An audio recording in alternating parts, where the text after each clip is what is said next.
के पालन करने में तत्पर दुर्गध्वज नामक एक राजा था। उसने सत्यदेव के प्रसाद का परित्याग करके दुख प्राप्त किया। एक बार वह वन में जाकर और वहाँ बहुत से पशुओं को, पहले के राजा लोग शिकार करते थे, उनका शौक था शिकार करने का। बहुत सा पशुओं को मारकर वट वृक्ष के नीचे आया। वहाँ उसने देखा कि गोपगण मतलब ग्वाला गोपगण बंधु बांधवों के साथ संतुष्ट होकर भक्ति पूर्वक भगवान सत्यदेव की पूजा कर रहे हैं। राजा यह देखकर भी अहंकार वश को वहाँ गया और न उसके भगवान सत्यनारायण को प्रणाम ही किया।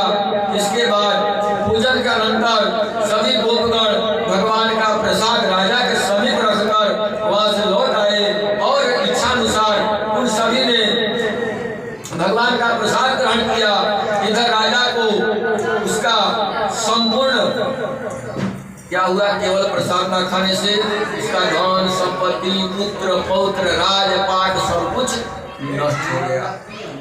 उसका संपूर्ण धन धान्य एवं सभी 100 पुत्रों नष्ट हो गए।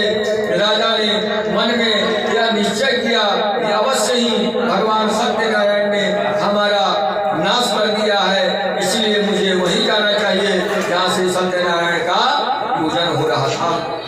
ऐसा मन में निश्चय करके वह राजा गोपगणों के समीप गया और उसने गोपगणों के साथ भक्ति श्रद्धा से युक्त होकर विधि पूर्वक भगवान सत्यनारायण की पूजा की। भगवान सत्यदेव की कृपा से वह पुनः धन और पुत्रों से संपन्न हो गया तथा इस लोक में सभी सुखों का उपभोग कर अंत में सत्यपुर वैकुंठ लोक को प्राप्त हुआ।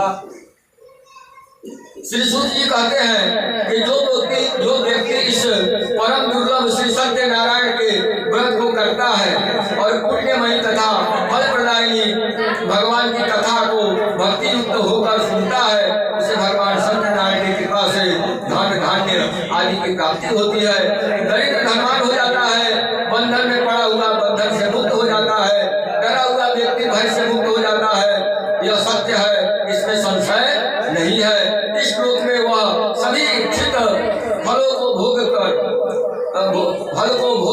प्राप्त करके अंत में सत्यपुर वैकुंठ लोक को जाता है। हे ब्राह्मणों, इस प्रकार मैंने आप लोगों से भगवान सत्यनारायण के व्रत को कहा, जिसे करने से मनुष्य सभी दुखों से मुक्त हो जाता है। कलयुग में तो भगवान सत्यदेव की पूजा विशेष फल प्रदान करने वाला है। भगवान विष्णु को ही कुछ लोग काल, कुछ लोग सत्य, कोई ईश और कोई सत्यदेव तथा दूसरे लोग सत्यनारायण नाम से कहेंगे। अनेक रूप धारण करके भगवान सत्यनारायण सभी का मनोरथ सिद्ध करते हैं। कलयुग में सनातन भगवान विष्णु ही सत्य व्रत रूप धारण करके सभी का मनोरथ पूर्ण करने वाले होंगे। हे श्रेष्ठ मुनियों, जो व्यक्ति नित्य भगवान सत्यनारायण की इस व्रत का कथा को पढ़ता है, सुनता है, भगवान सत्यनारायण की कृपा से उसे सभी पाप नष्ट हो जाते हैं। हे मुनीश्वरों, पूर्व काल में मैं जिन लोगों ने भगवान सत्यनारायण का व्रत किया था उनके अगले जन्म का वृत्तांत कहता हूँ, आप लोग सुनिए। अब इस व्रत को जो किया था उसे दूसरा जन्म क्या प्राप्त हुआ वो मैं वर्णन करने जा रहा हूँ, वो सुनिए। महान प्रज्ञा संपन्न सतानंद नाम के ब्राह्मण, तो काशी का जो ब्राह्मण था उसका बात कर रहा हूँ। सतानंद का नाम का ब्राह्मण व्रत करके व्रत के प्रभाव से दूसरे जन्म में क्या बना, वो सुदामा नाम का ब्राह्मण हुए और उस जन्म में भगवान श्री कृष्ण का ध्यान करके उन्होंने मोक्ष प्राप्त किया। लकड़हारा भील वो का राजा हुआ और अगले जन्म में उसने भगवान श्री राम की सेवा करके मोक्ष प्राप्त किया। महाराज उनका मुख दूसरे जन्म में राजा दशरथ हुए, उन्होंने रघुनाथ की पूजा करके अंत में वो वैकुंठ प्राप्त किए। इसी प्रकार धार्मिक और सत्य व्रती साधु पिछले जन्म में सत्य व्रत करके प्रभाव से दूसरे जन्म में मूर्खवत नामक राजा हुआ।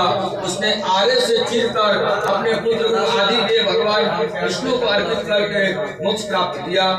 महाराज कुकध्वज जन्मांतर में स्वयंभू मनु हुए और भगवान संबंधी संपूर्ण कार्यों का अनुष्ठान करके वैकुंठ लोक को प्राप्त हुए। जो गोपगण थे उसे जन्मांतर में ब्रह्मंडल में निवास करने वाले गोप हुए और सभी राक्षसों का संहार करके उन्होंने भी भगवान का शाश्वत धाम प्राप्त किया। इति श्री रेवा खंडे से सत्यनारायण भगवान की जय। अच्युतम केशव राम नारायण कृष्ण दामोदर वासुदेव हरे। अच्युतम केशव राम नारायण कृष्ण दामोदर वासुदेव हरे। श्रीधरम माधवम गोपिका